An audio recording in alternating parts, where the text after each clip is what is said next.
What happens when a wild falcon risks everything to save helpless bobcat kittens? Scientists were stunned, a moment they never thought possible in nature. This extraordinary rescue will change the way you see the animal kingdom forever. Beneath the endless hush of a pale blue sky, a stretch of wild earth lay untouched, a canyon where time felt forgotten. The wind moved slowly there, brushing past stone ledges and whispering through juniper trees, like it was remembering something sacred. A golden hush blanketed the land, broken only by the occasional rustle of sagebrush or the distant cry of a hawk. Far from the cities and men, in this raw pocket of the world, the wilderness breathed its ancient rhythm. Mountains stood like sleeping giants. Shadows shifted along the rocky ridges, and high upon a granite cliff, a wild falcon perched in quiet dominion, its eyes sweeping the landscape with an ageless intelligence. The land was his cathedral, vast, reverent, and mercilessly honest. Below the cliffside, the canyon floor held secrets, the kind only silence knows how to keep. Deer prints vanished into dry creek beds. Snake trails curled like calligraphy through the dust.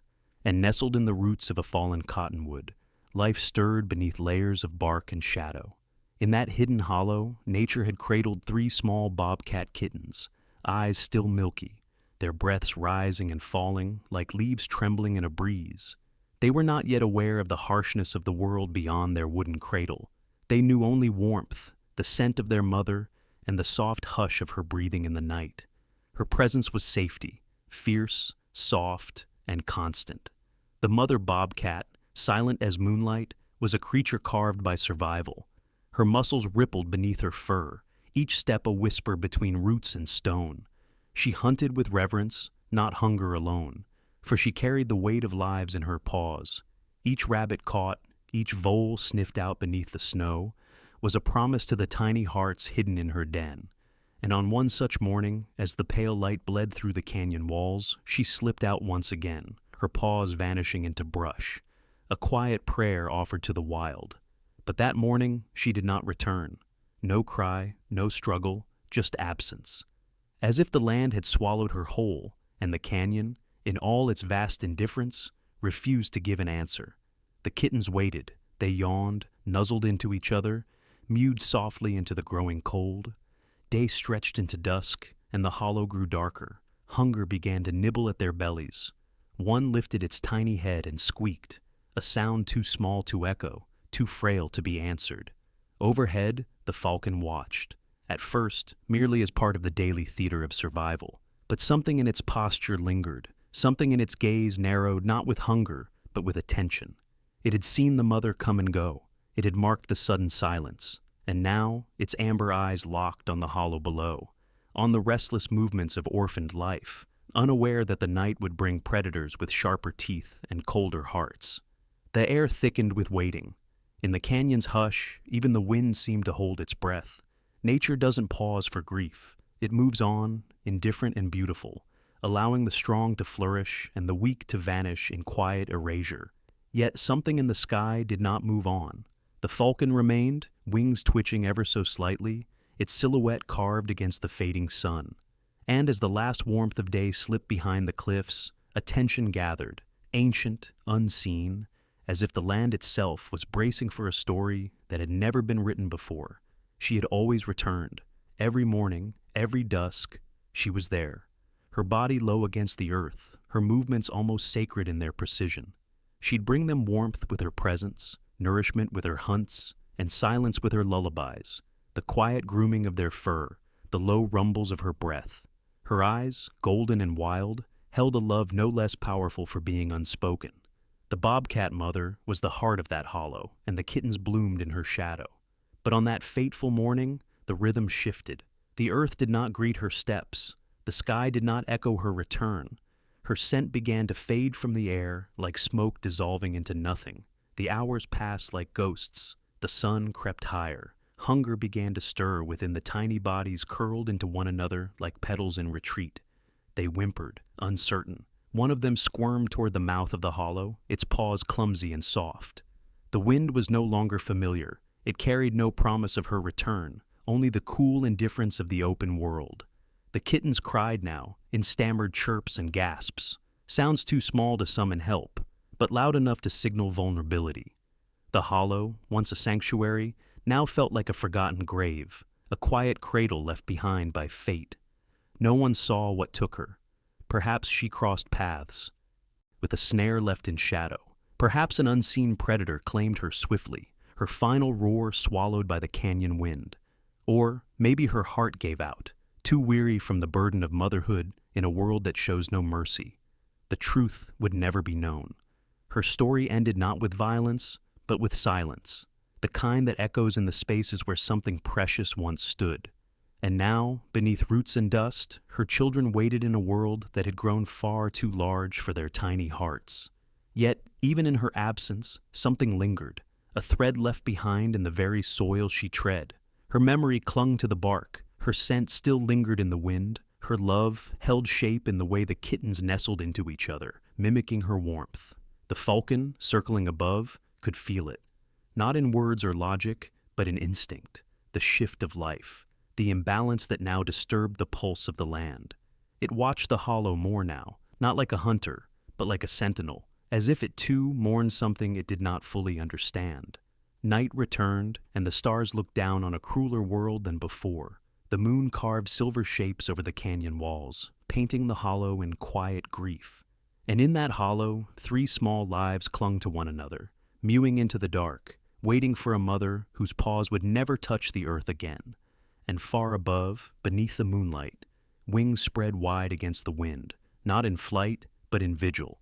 They had been wandering the lower trails for days, lean, hollow-eyed, and restless.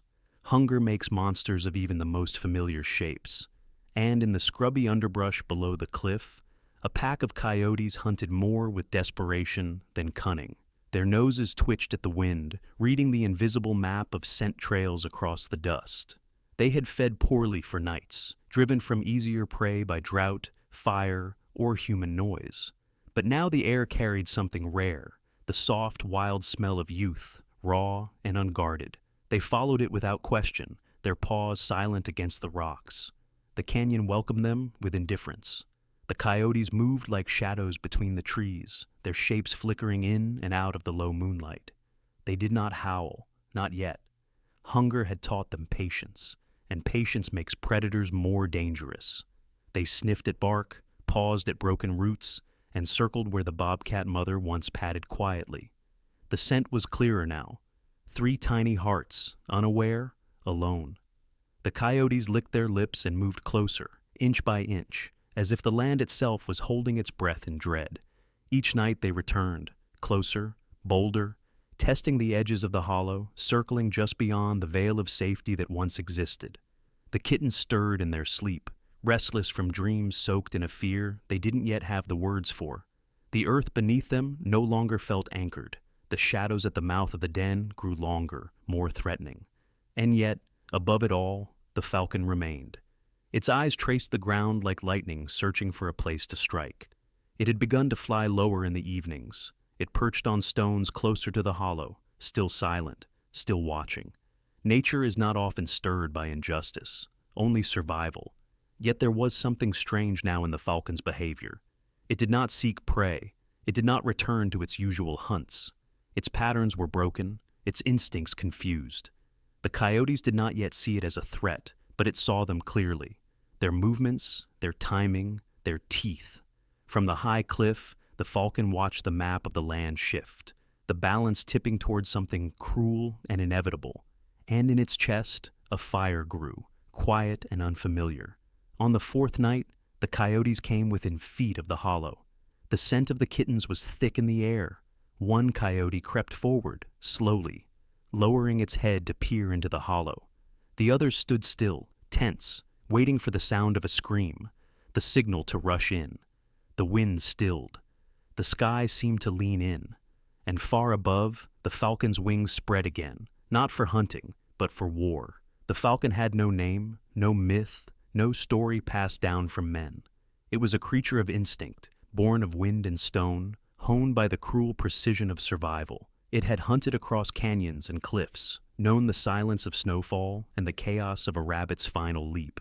But something had shifted inside it now, an unease that didn't belong to its kind. It felt the pull of the hollow below, not as prey, but as something sacred. Each day it circled lower, its shadow passing like a ghost across the dust. Each night it perched closer, ignoring the calls of its own territory to remain near the den. It watched the kittens in their fragile stillness, their fur rising and falling like the breath of dreams. They had no feathers, no talons, no strength, and yet the falcon could not turn away. It observed them with a stillness usually reserved for prey, but with none of the hunger. Something ancient stirred in its blood, something older than instinct, a knowing, a recognition. Perhaps the falcon, in its cold and solitary life, had once lost something too, a chick fallen from the nest, a mate taken by a storm. Whatever it was, it now watched the bobcat cubs not with the eyes of a predator, but with the gaze of something responsible. During the day, it scanned the skies for signs of other danger. At dusk, it would sit on a dead branch facing the hollow, unmoving, its talons gripping bark like a promise. The coyotes began to notice it, a lone bird that refused to leave, that seemed to watch them with a challenge in its posture. Once, a bold coyote snapped its jaws in the air toward the branch where the falcon perched. The falcon didn't flinch, its golden eyes locked on the creature below with an expression not of fear, but defiance. To the falcon, the earth now hummed with warning. It felt the tension beneath its wings, the storm building in unseen places. The wind spoke of blood, the trees whispered danger. The hollow below, once a forgotten crevice, now pulsed with a strange importance. It wasn't just the kittens, it was the balance, the line between cruelty and mercy. The falcon knew it could fly away, escape into the sky, and leave the ground to its violence. But it didn't. It stayed. Something bound it to that place. And, in the fading light of the fifth evening, as the coyotes returned once more, emboldened, eager, the falcon gave one long, echoing cry. It rang across the canyon like a blade drawn in silence, a declaration, a warning, a promise that the sky would not surrender the ground without a fight. The moment came not with a roar, but with the soundless elegance of a blade cutting through still water. The falcon, so long a sentinel, became motion itself. Its wings caught the dying light, and it fell from the sky like a thunderbolt sculpted in feathers. The coyotes didn't see it coming. Their eyes were on the hollow, on the trembling cubs, on the prize they believed fate had placed before them. But fate had changed its mind. In a blink, the falcon collided with the leading coyote, talons raking across its face, beak snapping inches from its eye. The yelp that followed shattered the canyon's silence. Chaos bloomed in every direction. The falcon, smaller than its enemies but armed with rage, dove again. This time it struck with all the fury of the sky, not to kill, but to repel, to protect, to make clear that these lives would not be taken without resistance. The coyotes, stunned and bloodied, scrambled backward. One bared its teeth and lunged, but the falcon rose just out of reach, circled, then plunged again, this time slicing across its flank. The message was loud and written in blood: leave or suffer. And the earth, silent and still, bore witness to the miracle of a hunter defending prey. The coyotes retreated, limping and snarling, eyes wide with confusion. What kind of world was this, where the wing defended the paw, where the hawk rose not in hunger, but in mercy? They vanished into the shadows, leaving only the dust of their failure behind. The falcon returned to its perch, blood on its talons, its heart still thundering with something it didn't recognize. Not fear, not rage, but love in its strangest, fiercest form. Below, the kittens huddled, unaware of the battle waged for them in the sky above. But somehow, they slept easier that night. And so began the legend. Not one sung by men or written in books, but whispered in wind and rustled through leaves. Of a falcon who turned its gaze away from prey, who became guardian to those who could never repay it. Of a predator who forgot its hunger to answer a deeper call. One written not in blood, but in the quiet covenant of life. Morning returned with light gentler than before, as if the sun itself had heard the story the canyon now carried. The falcon flew far that day, not for itself, but for them. It scanned the fields and hedges, caught a hare in its swift dive, and returned not to perch in triumph, but to land gently near the hollow's edge. It didn't approach the kittens. Instinct still held firm, but it dropped the food near the opening, close enough for their growing hunger to find. Then it stepped back, its wings folding like prayer. The cubs emerged slowly, hesitantly, noses twitching at the scent of fresh meat. Their movements were clumsy, their eyes still heavy with confusion. But hunger overcame fear, and soon they fed. The falcon watched in stillness, head tilted in silent study. It didn't blink, it didn't shift. It simply observed, a winged statue forged from wind and will, tethered now not by nature, but by a promise no creature had asked it to make. Day after day, it continued. Small prey, shared offerings, laid at the edge of the den with care no talon had ever known. Something bloomed between them, not language, not understanding, but presence. The falcon no longer flew aimlessly. Its circle always returned to them, and the cubs, once frail and unsure, began to move with strength. They would peer out to find the great bird waiting. One of them, the boldest, even crept closer one afternoon, as if trying to decipher what magic animated this strange protector. The falcon did not move. Its eyes, sharp and golden, held the kitten's gaze. And in that brief, wordless stare, two creatures from separate worlds became family. The canyon changed. It felt less wild, more sacred. Where once there had been a silent battle of survival, now there was something softer, layered atop the rawness, a kindness no one could explain. The falcon's body grew leaner from its sacrifices, but its spirit swelled, and the bobcat cubs grew fatter, braver, their steps steadier. The bond was never spoken, never touched, yet it echoed like birdsong across the ridges. A bond not of species, but of souls. It was a sound that drew them first, a cry, sharp and sudden, echoing between the rocks. The hikers, a young couple far from their usual trail, paused mid-step. They followed it with cautious curiosity, their boots crunching dry earth, hearts unsure of what they would find. When they emerged into the clearing near the hollow, they froze. Before them stood a scene so improbable it silenced even the noise of their thoughts.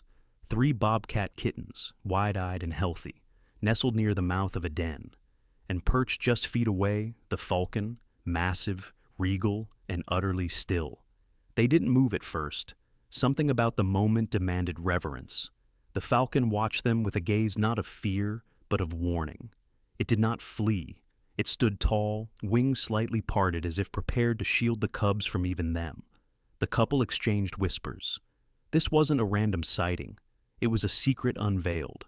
They took photos, careful not to approach. They left food, gently placed away from the den, and backed away slowly, as if leaving a cathedral. That night, the falcon returned from its hunt to find fresh food nearby.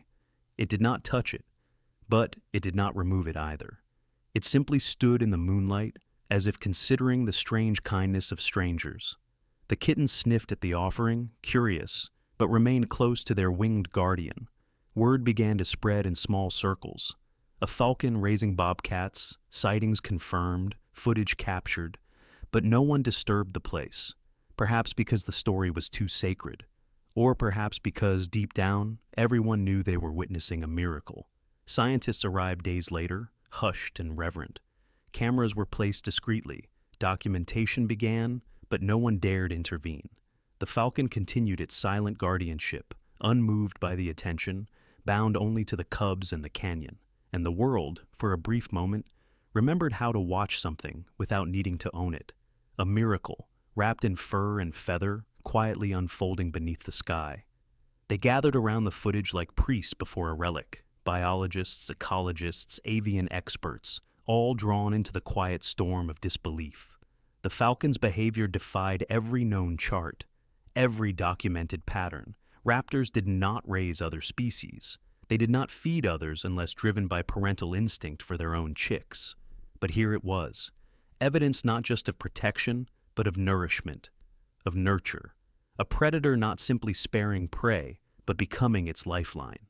The data shook long-held truths to their core. Interviews began, not with certainty, but with awe. The lead ornithologist admitted it openly. This is not just rare. This is rewriting what we know. Theories arose, neurological anomaly, misplaced maternal drive, territory confusion. But none could fully explain it. The falcon showed no signs of mental distress. It hunted expertly, flew with precision, and returned each day with food not for itself, but for them. Even its interaction with humans was calculated. It remained wild, untouched, but it allowed presence, as if it understood that its story now belonged to the world. Some argued against sentiment, its instinct, a glitch, but others, braver perhaps, spoke of something deeper, empathy maybe, or the awakening of a capacity for love that science had no language for. What if survival wasn't the only law of nature? What if kindness too could evolve? The falcon became a symbol not of mutation, but of revelation. The footage circled the globe. People wept watching it. Children stared in wonder. Old men prayed. And the canyon remained quiet, unchanged, untouched, sacred still. The falcon did not know it had become legend. It knew only the pull of the hollow, the sound of small paws waking, the soft cries of hunger that now stirred something more powerful than the need to eat. The bobcat cubs grew stronger. One even tried to pounce on a passing beetle, eyes wide with play.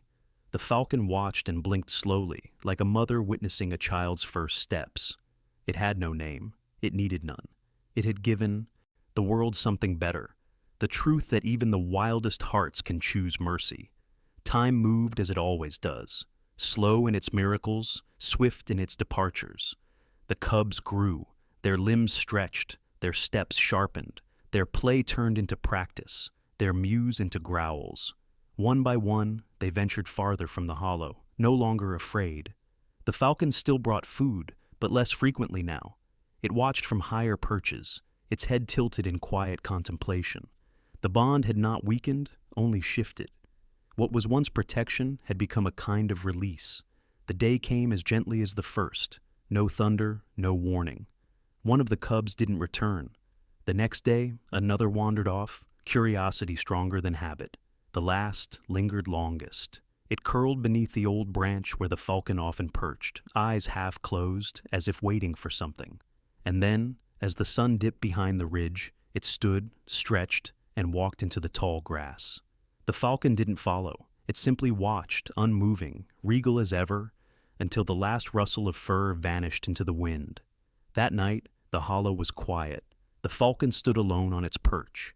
For the first time in weeks, there were no small cries, no pitter-patter of tiny paws, no need for wings to defend. And still, it remained. Not out of duty now, but perhaps out of memory. It looked once more into the empty den, then to the stars, and then finally to the sky. With a single beat of its wings, it rose, higher than it had flown in weeks, a final flight not of grief, but of grace. And in that ascent, something sacred was left behind. Not feathers, not bones, but a legacy. A story passed not through language, but through awe. A falcon who chose mercy. A canyon that became a cradle, and a world reminded that even the wild can love beyond its laws. In the stillness of the wild, the falcon's fierce courage became a quiet legend, proof that kindness can cross the fiercest divides. The rescued bobcat kittens grew strong beneath her watchful wings, living proof that even in nature's harshest moments, hope can take flight. Scientists left amazed, hearts full, knowing some miracles don't need explaining, only witnessing. And deep in those mountains, the falcon soared on, a silent guardian of an unforgettable bond.